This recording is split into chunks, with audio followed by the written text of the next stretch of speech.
So the orb weaver spider, one of the most common spiders in North America, very cool guy, very, very awesome creation. So they have the 8 eyes, the 8 legs, and they are web weavers extraordinaire. You find them most commonly in fields, forests, gardens. They love gardens because of the pests. Sometimes in your home if you're not careful, because everything tends to stay in the same place. And so what they'll do to build their web is they'll have, wherever they are, they might be sitting on a leaf, sitting on a blade of grass or whatever, they want to build a web. So they have these things in their abdomen called spinnerets. And spiders, they produce their own silk. It's out of the proteins in their body. Very cool. Human beings have been copping this science for years, and they still haven't perfected what God did originally.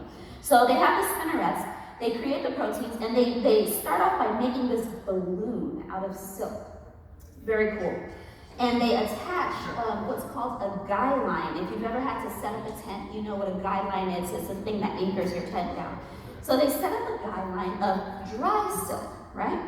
Sticky, dry. And they set this balloon floating, floats, floats, floats, hit something stationary. And because they're attached to the silk, they can kind of feel when it's, okay, I got something here, they kind of tug it, make sure we're good. So then they attach it to this side. Then they come, along the line, they find another thing, attach it. Come back over here, find attach. They end up attaching, I want to say maybe like 20 or so of these guy lines, dry silk. Now they're in their own little world, because technically the web doesn't have to depend on anything but the silk and what it's attached to. They don't have to touch leaves, grass, they could be in the air, they could be right across your trail when you're outside trying to exercise the body that God gave you, and you just start ninja fighting into something. That's them, okay? So that you have these 20 lines.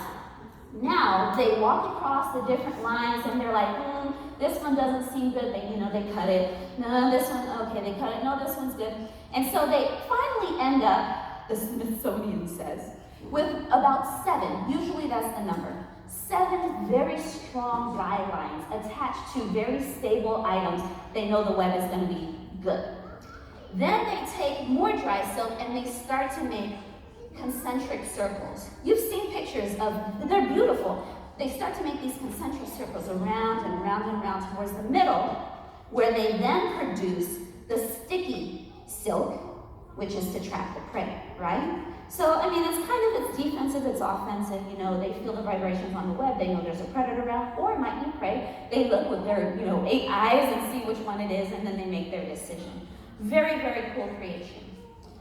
When I think about how God must have to work with so many factors to create the opportune moment to interact with you, that's what I think of.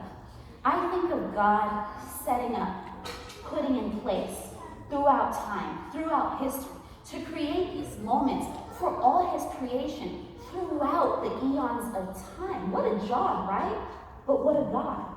Only